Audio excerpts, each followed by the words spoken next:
کہ جب اللہ تمہاری سائڈ پہ ہے نا تو پھر دنیا کی سب سے طاقتور پاور تمہارے ساتھ ہے، پھر چھوڑ دو ٹینشن.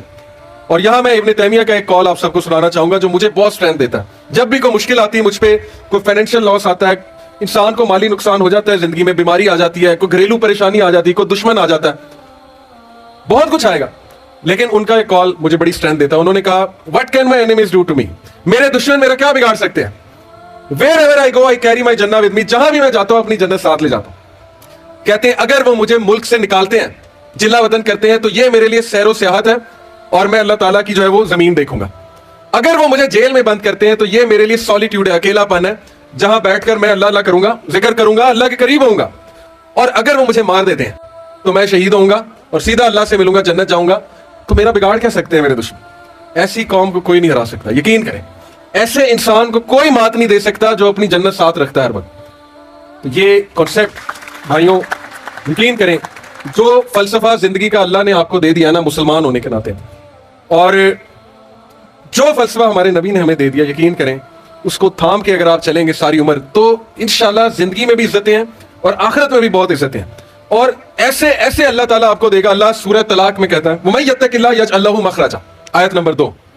جو کوئی بھی اللہ کا تقوی اختیار کرے گا اللہ اسے ہر مشکل سے نکال لے گا اور اللہ اسے وہاں سے دے گا کہ اس کا گمان بھی نہیں جا سکتا. اور بے شک اللہ تعالیٰ تمام معاملات پر قادر ہے.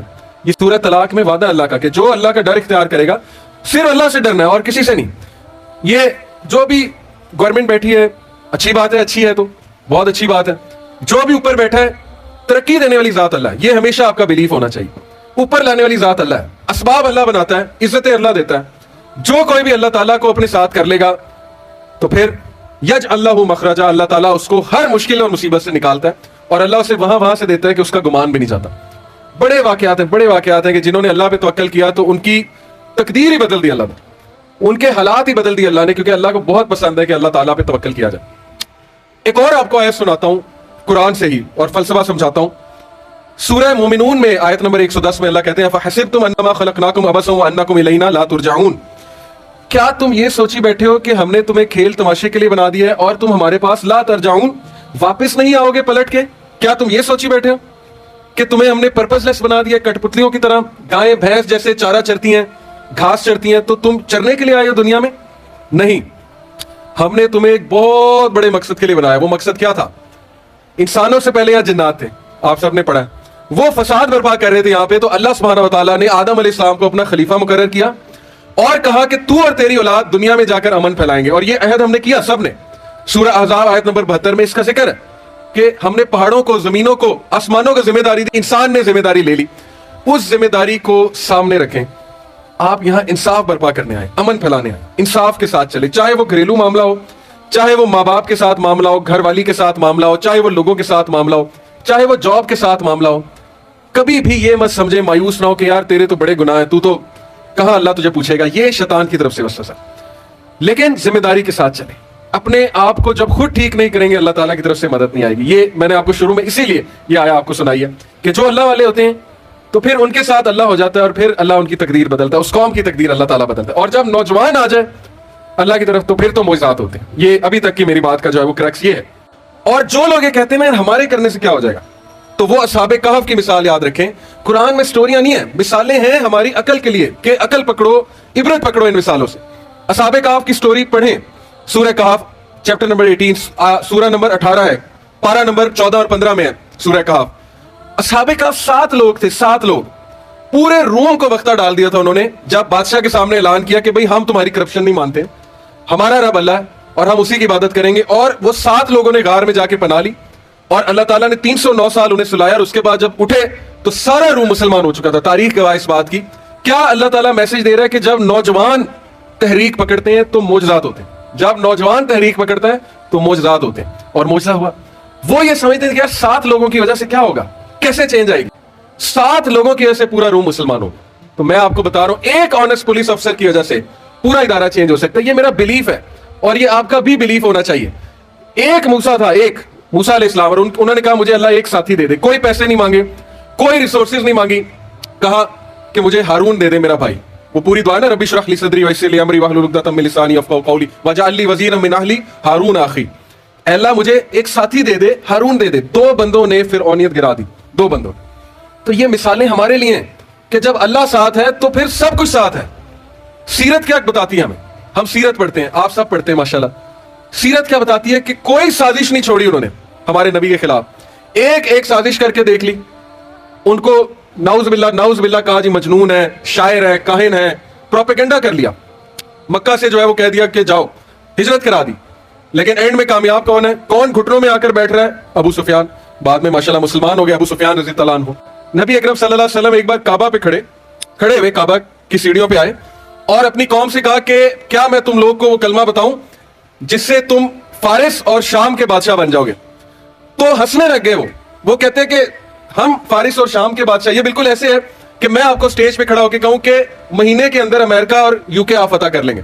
تو آپ میں سے بہت سے لوگ کہیں گے کہ یا تو یہ پاگل ہیں یا یہ پتہ نہیں عجیب بات کر رہے ہیں. تو نبی صلی اللہ علیہ وسلم نے کہا کیا میں تمہیں کلمہ بتاؤں, تم فارس اور شام کے بادشاہ بنو گے؟ تو وہ ہنسے اور ہنس کے کہا اچھا بتاؤ. تو اللہ کے نبی نے کہا صرف قولوا لا الہ الا اللہ, یہ کہہ دو اللہ ایک ہے, تو دیکھو تمہیں اللہ کیسی ترقی دیتا ہے. اور خالد بن ولید ہنسنے والوں میں سے تھے, کہکہ لگانے والوں میں سے تھے خالد بن ولید. اور حضرت عمر کے دور خلافت میں جب وائٹ کیسل آف ہیرا ایک علاقہ تھا, وہاں وائٹ کیسل تھا, وائٹ پیلس جیسے وائٹ ہاؤس ہے, اور یزدگارد جو جس کے نام سے دنیا کانپتی تھی اس کو غلام بنا کے حضرت عمر کے دور میں جب لائے تو اس نے دیکھا مسلمانوں کا خلیفہ پیوند لگے ہوئے ہیں, شلوار قمیض تو نہیں, جو بھی اس نے پہنا ہوا تھا, یعنی پیوند شدہ لباس میں مسلمانوں کا خلیفہ, یہ کس طرح کے لوگ ہیں؟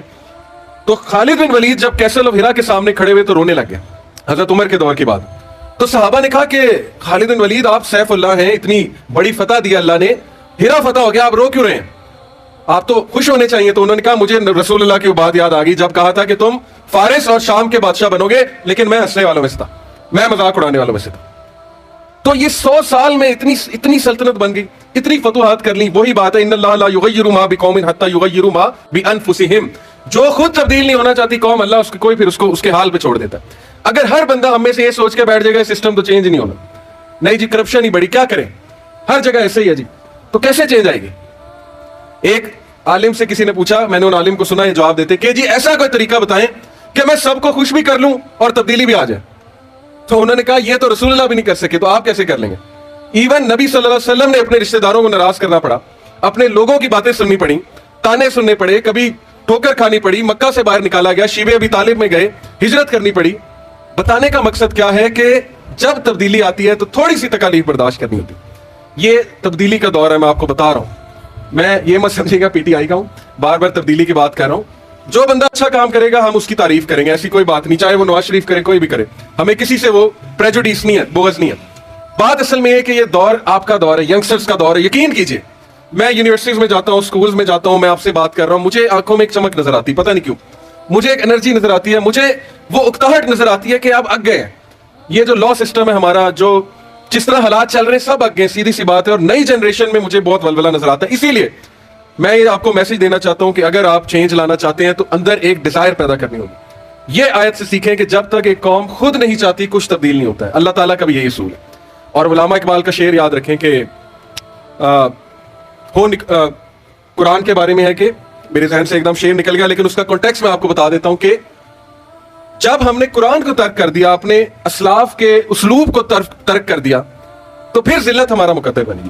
یعنی ہم پھر گئے اسلاف کے طریقوں سے, اور انہوں نے شکایت کی نا شکوہ میں کہ المیہ تو یہ ہے کہ کافر کو ملے حور و قصور اور فقط مسلمان کو بیچارہ وعدہ حور, کہ مسلمان کو صرف وعدہ حور ہے اور کافر کو حور و قصور یعنی دولت, مال, ترقی ملی جا رہی ہے. تو پھر خود ہی اس کا جواب دیا جواب شکوہ میں کہ جب کفار مسلمانوں کے طور طریقے اڈاپٹ کر لیں تو حور و قصور انہی کو ملتی ہے. آج دیکھیں, میں آپ کو پوری ذمہ داری سے مثال دے رہا ہوں, میں نے ایز انجینئر UAE میں آئل اینڈ گیس فیلڈ میں کام کیا ہے. یقین کریں گورے سچ بولتے, ان کے سامنے کنسیپٹ ہی نہیں ہے جھوٹ کا. کئی مثالیں ہیں میرے سامنے, وہ جب بزنس کرتے ہیں سچ بولتے ہیں. ترقی کی وجہ کچھ تو ہے نا, جو مرضی ہم کہتے رہے کافر ہیں یہ وہ ہے, لیکن ترقی کی وجہ وہی طریقے اپنائے, سچ بولنا ہے, ڈیلنگ میں جھوٹ نہیں بولنا ہے, محنت کرنی ہے, احسان سے کام کرنا ہے, پنکچویلٹی شو کرنی ہے, رزق حلال کی وہاں پہ بہت قدر ہے. یہ ساری چیزوں کی ایسے ایک قوم عروج پہ آ جاتی ہے. اللہ کا نظام ہے.